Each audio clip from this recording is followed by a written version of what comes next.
oui, il est 18h tout pile sur Europe 1 sur CNews. Avant de développer nos thèmes, on commence comme d'habitude, comme tous les vendredis, par un premier tour de l'information avec Valérie Acquenin. Bonsoir Valérie. Bonsoir Thierry et bonsoir à tous. Le ministre de l'Éducation nationale annonce saisir le bâtonnier de l'ordre des avocats du barreau de Paris pour déterminer si l'avocat du prédicateur islamiste Abdelhakim Sefrioui avait failli à la déontologie en salissant la mémoire de Samuel Paty.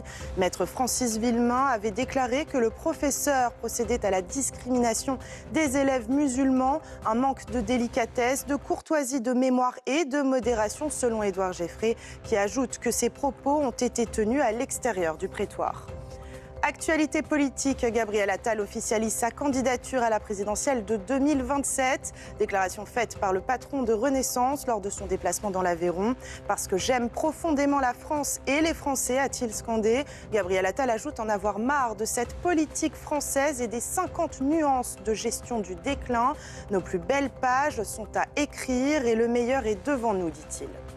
De son côté, Emmanuel Macron annonce une enveloppe supplémentaire d'1 milliard d'euros pour le plan quantique du gouvernement. Objectif, faire face à l'accélération des technologies américaines et chinoises. Lors de son déplacement dans l'Essonne, le chef de l'État a aussi acté que la France s'engagerait à hauteur de 550 millions d'euros dans un futur programme européen pour les semi-conducteurs, cruciaux pour l'intelligence artificielle. Selon l'Élysée, Emmanuel Macron souhaite que cet effort s'inscrive dans une stratégie européenne plus offensive.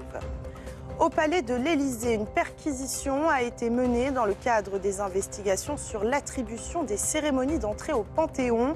Lors de leur première tentative, le 14 avril, les enquêteurs et magistrats du parquet national financier n'avaient pas été autorisés à accéder au palais présidentiel. Pour l'instant, l'Élysée n'a fait aucun commentaire.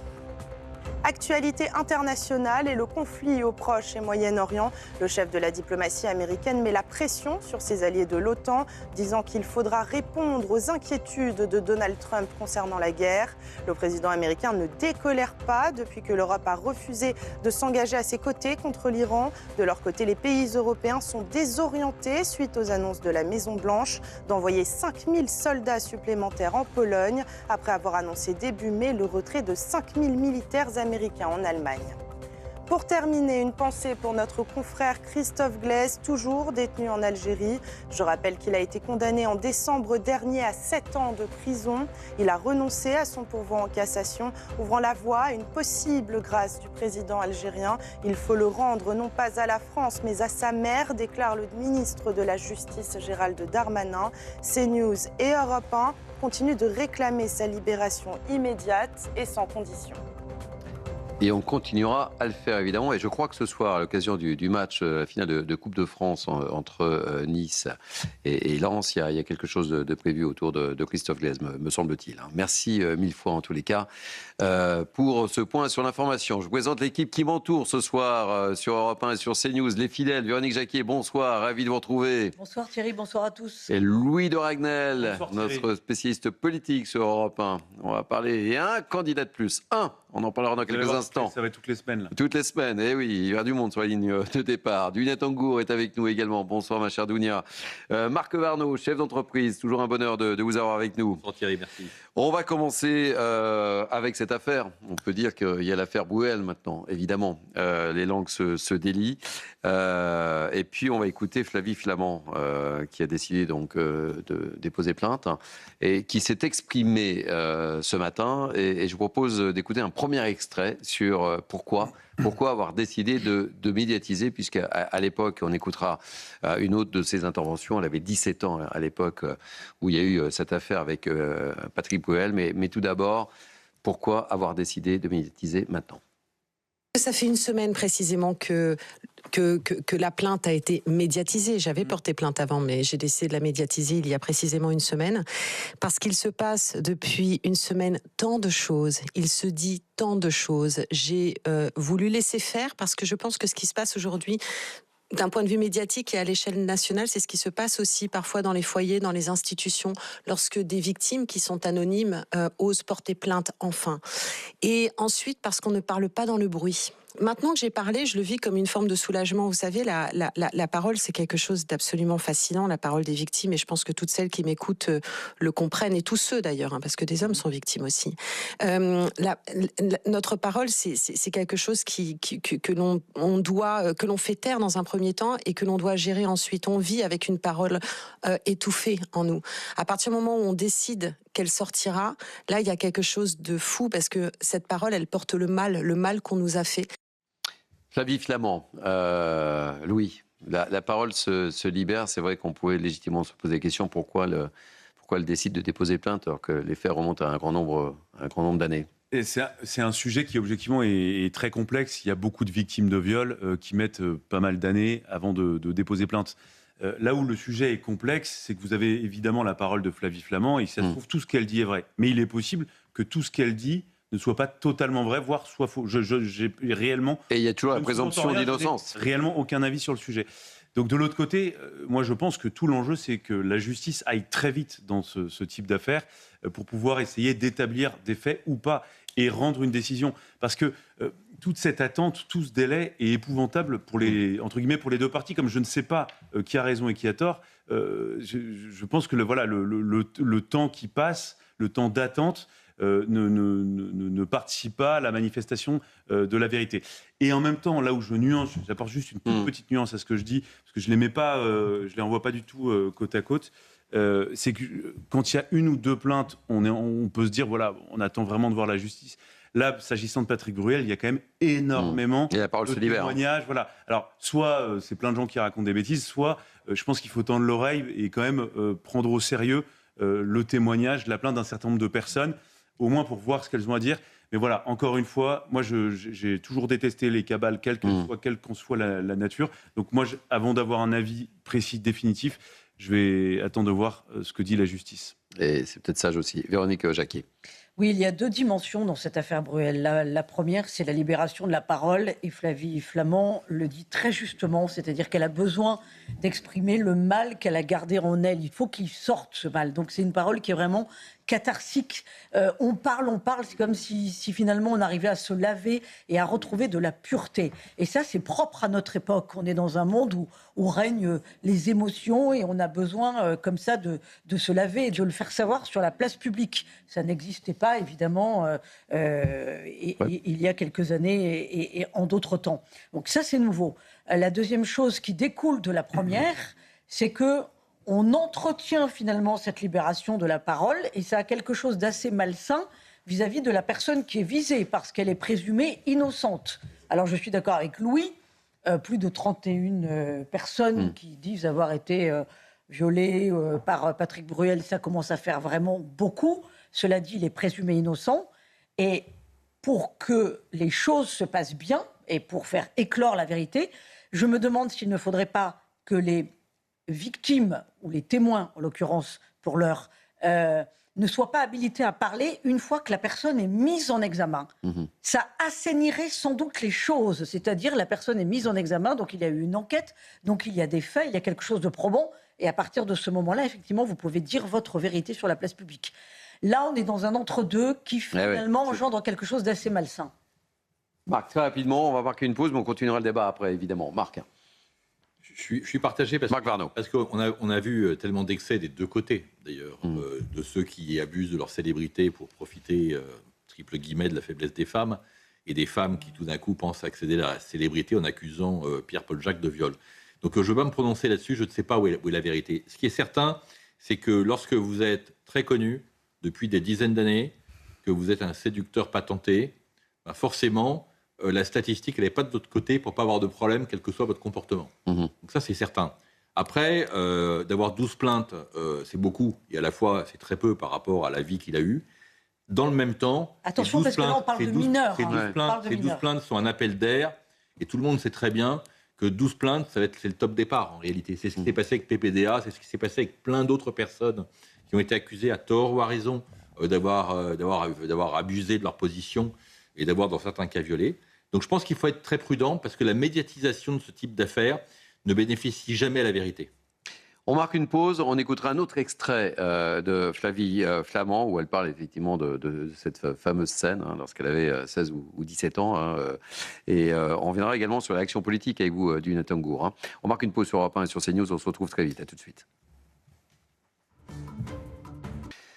Merci de nous accueillir, 18h15 sur CNews et sur Europe 1. Nous poursuivons nos débats et nous parlons évidemment de cette affaire Bruel, parce que oui, on peut parler d'affaire Bruel avec Flavie Flament qui s'est exprimée ce matin. Je vous propose d'écouter un autre extrait de son intervention où elle évoque évidemment ce qui s'est passé lorsqu'elle était mineure avec le chanteur. Écoutez-la.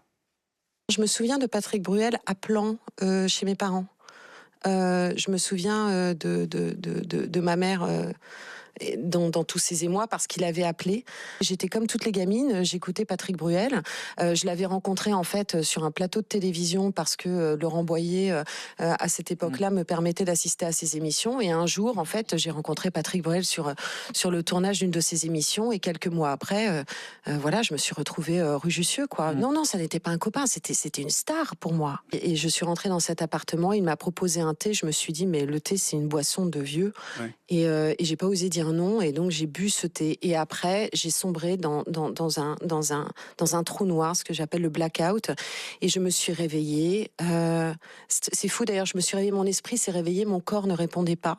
Et quand j'ai ouvert les yeux, j'étais allongée sur le dos, quand j'ai ouvert les yeux, je l'ai vu, il était en train de me remettre mon pantalon comme, vous savez, comme une poupée. Mon esprit est en panique et mon corps ne répond pas. Et je le vois, il est en train de remettre mon pantalon comme on habillerait, mais un mort. Voilà, témoignage très fort de Flavie Flament. Je vous propose d'écouter, et je vous ferai réagir également, Nathalie Tomasini, qui est donc avocate spécialisée dans les violences conjugales et sexuelles. Vous l'évoquiez tout à l'heure très, très justement, mon cher Louis de Ragnel. Il y a évidemment présomption d'innocence dans ce cas de figure. Écoutez ce que me disait Nathalie Tomasini. Elle était mon invitée dans Midi News. Est-ce qu'on veut croire les victimes? Est-ce qu'on veut les protéger? Et à ce moment-là, il faut les entendre et prendre toutes les précautions utiles. C'est pas du tout ce qu'on est en train de faire. Aujourd'hui, moi, j'entends les vieilles questions et les vieilles voix de l'ancienne société qu'on ne veut plus. La société a changé. Principe d'innocence, présomption d'innocence, c'est un sacro principe qui est la pierre angulaire de tout le droit pénal. Certes, on a quand même une présomption d'innocence qui est mise à mal parce que, vous le rappelez, on a finalement une trentaine de plaignantes à l'international. Et de surcroît, on a un même modus operandi, un même mode de fonctionnement de prédation sur de nombreuses années. Donc, ça interroge. Ça interroge, dit cette avocate Véronique Jacquier. Ça pourrait jouer en défaveur de Patrick Bruel, c'est-à-dire que la répétition des faits induit une sérialité, donc fait qu'on commence à le considérer comme un prédateur. Alors ça, après, moi, je ne suis pas avocat, je ne sais pas, voilà, je sais pas comment ça peut aller plus loin. En revanche, c'est sûr qu'on a changé d'époque. Il y a 50 ans, quand vous aviez affaire, entre guillemets, passez-moi l'expression, mais à un mâle dominant ou à une superstar et qu'il se passait quelque chose, la femme n'aurait, jamais osé témoigner, de toute façon, l'homme abusait de sa position et on savait que c'était la loi du silence. Maintenant, ça a changé, mais je crois qu'il faut que les mâles dominants, entre parenthèses, l'intègre et change aussi d'attitude, parce que Patrick Bruel, il y a quelques années, était encore une superstar et faisait frémir, quand même, il faut dire, tout un auditoire féminin. Donc, c'est un homme, moi je pense, peut-être dans sa tête, a-t-il vrillé, c'est-à-dire a-t-il pensé que toutes les femmes de la Terre étaient consentantes? C'est comme ça que je le perçois d'une façon féminine, mais on n'est pas à sa place, il est présumé innocent. Ce qui est sûr, c'est qu'il aura des comptes à rendre, ça c'est sûr. Alors, je le disais, on peut parler d'affaires, et cette affaire Bruel devient politique, Dunia Tangour, c'est le moins que l'on puisse dire, avec différentes prises de position, Dunia. Oui, en effet, on peut parler d'affaires nationales et les politiques s'en emparent parce que les médias se sont emparés de l'affaire et forcément, lorsqu'il y a des interviews politiques, eh bien, les hommes politiques sont interrogés sur la question et ça a été le cas ce matin par nos confrères de BFM. Marine Le Pen a été interrogée sur le cas de Patrick Bruel. Alors, elle est revenue sur cette fameuse présomption d'innocence. Alors déjà, ce qu'il faut dire, c'est qu'elle a eu des mots assez rudes à l'encontre du chanteur. On a bien remarqué qu'elle n'avait aucune sympathie pour Patrick Bruel. On le sait par le passé, parce qu'il faut aussi peut-être rappeler ça aux jeunes téléspectateurs. Ouais. Patrick Bruel était très engagé contre le Front National de Jean-Marie Le Pen. Je pense que c'est un souvenir que, en tout cas, Marine Le Pen n'a pas oublié. Et elle est revenue donc sur ce... Pour elle, c'est pas une affaire d'affect. Il faut rappeler ce principe fondamental et je vous propose de l'écouter. La présomption d'innocence, ça peut me choquer à titre personnel. Mais ça vous choque à titre personnel ? Mais je me suis... Mais oui, moi je considère que tous ces gens qui se comportent comme... qui sont en tout cas accusés de se comporter comme des porcs avec les femmes, c'est une véritable honte. Mais encore une fois, les principes, ils doivent être appliqués, même quand ils vont, à rebours de votre sentiment personnel. C'est ça la force d'un principe. Et si vous n'appliquez le principe au bénéfice de vos propres amis, mais pas au bénéfice de gens avec lesquels vous n'avez pas de point commun, alors vous n'avez plus de principe. Et moi, j'ai des principes, j'y tiens. Marine Le Pen, donc, et d'autres élus ont pris la parole également.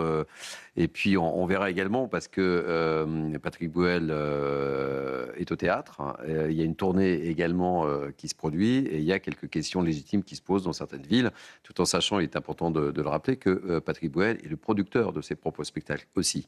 C'est important de le dire. Dounia Tangor. Du côté de l'exécutif, c'est la ministre Aurore Bergé qui a pris la parole chez nos confrères d'RTL. Elle rappelle que c'est une décision qui lui appartient. Et donc, elle dit ça ne m'appartient pas à moi ni à vous. C'est lui qui doit décider s'il souhaite continuer à être sur scène. Elle rappelle aussi le respect de la parole des victimes, tout en fustigeant. Aurore Bergé a eu des mots aussi très durs à l'encontre de l'avocat de Patrick Bruel. Alors, sur la question des spectacles, alors là, c'est très intéressant parce qu'on a plusieurs maires qui sont montés au créneau pour soit demander tout bonnement l'annulation des concerts et d'autres un peu plus mesurés. C'est le cas du maire de Paris, Emmanuel Grégoire, qui appelle le chanteur à annuler de lui-même.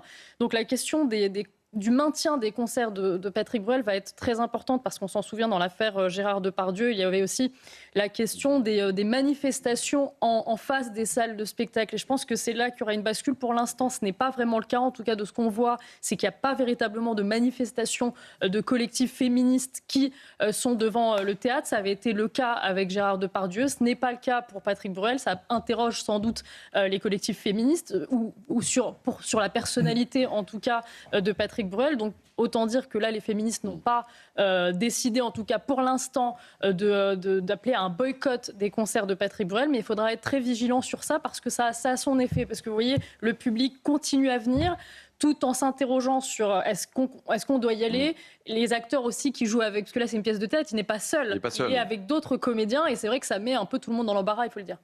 Dernier mot, Louis de Ragnal. Mais ce qui est vrai, c'est qu'il y a aussi un aspect industriel. Il y a des contrats, des salles qui ont été louées. Et je vois même, il y a des directeurs de salles qui sont questionnés. Alors, est-ce que vous allez ou pas maintenir un tel ou tel spectacle ? Et ce qu'ils répondent tous, c'est en fait, la salle est réservée depuis 8 mois, les sommes ont déjà été versées, donc non, on ne va pas annuler le spectacle. Donc, en fait, à la fin, la réponse, c'est uniquement une question d'ordre public. C'est ce qu'on comprend avec ce que vous dites. Est-ce qu'il y a des collectifs qui se mobilisent et qui perturbent l'organisation des spectacles ? C'est la seule question qui va... permettre de... Mais ça a déjà été le cas, il y a déjà eu des manifestations, etc. Parce que, oui, mais en fait, à la fin, comme on ne saura pas pendant ces spectacles, puisque c'est en cours, on ne connaîtra pas la décision de la justice. Donc la seule question, maintenant, c'est que font les préfets ? Est-ce qu'ils décident de maintenir ou d'interdire ? Mais pas du tout sur des questions morales, que sur des questions d'ordre public. C'est à eux qu'incombera la responsabilité, si et seulement si des manifestations sont organisées. Et ce que disait l'avocate que je recevais ce midi, disait, mais on peut se poser également la question... possiblement qu'à un moment donné, Patrick Bruel, je ne sais pas, c'est ce qu'elle évoquait, puisse se dire je mets une pause à ma tournée, mais beaucoup, c'est compliqué pour la raison que j'ai évoquée. Il est en plus producteur de ces spectacles. Moi, ce qui me dérange toujours, c'est cette nouvelle forme de justice qui est rendue ailleurs que dans les prétoires. C'est-à-dire qu'il y a déjà une condamnation publique, une condamnation médiatique, un harcèlement professionnel. Moi, tout ça, je n'adhère pas du tout et ça me dérange parce que s'il est coupable, un tribunal le condamnera. moi, j'ai rien à dire. S'il est innocent, il sera relaxé, j'ai rien à dire. Mais par contre, faire ces procès avant les procès publics et tuer la carrière professionnelle de quelqu'un, essayer de l'abîmer financièrement, je trouve ça dégueulasse quelque part, parce que c'est pas le rôle d'un collectif quelconque. L'affaire est devant la justice. C'est la justice de trancher, c'est pas un collectif. Et vous avez évoqué tout à l'heure, je crois, Harry Habitant, c'est ce qui s'est produit aussi. Et il a eu du mal à... Surtout que si on... Véronique Jacquier. Non, mais si on veut conspuer Patrick Bruel ou lui causer du tort, ou si on est déçu ou dégoûté, évidemment, on n'est pas obligé d'aller voir la pièce de théâtre, on n'est pas obligé d'aller assister à son concert. Enfin, on est encore libre. On a chacun notre libre arbitre pour décider la façon, justement, de considérer cette affaire. Bien sûr. Dunia Tongour. Peut-être une petite précision. Ce qui est intéressant à noter dans le cas de Patrick Bruel, c'est que on a l'air de comprendre que la médiatisation fait justice. Et c'est ça qui pose problème. C'est que les plaignantes laissent entendre que la justice s'est saisie de l'affaire Patrick Bruel, alors que, comme d'habitude, on nous répète à chaque fois, tout le monde savait et personne ne faisait rien. C'est toujours cette petite musique qui vient, et on a l'impression que s'il n'y a pas médiatisation, si Mediapart ne sent, pour les citer, parce que c'est un peu souvent par eux que ça sort, s'il n'y a pas une enquête Mediapart sur un quelconque homme célèbre, eh bien la justice ne fait pas son travail. Et c'est ça qui est inquiétant, que la justice attende que ce soit des journalistes de Mediapart qui enquêtent, qui récoltent tous ces témoignages, parce que je suppose qu'il y a eu déjà une affaire, parce qu'on l'oublie souvent, il y avait déjà eu une affaire Patrick Bruel dans un salon de massage, ça avait été classé faute de preuves, mais il y avait déjà une affaire judiciaire.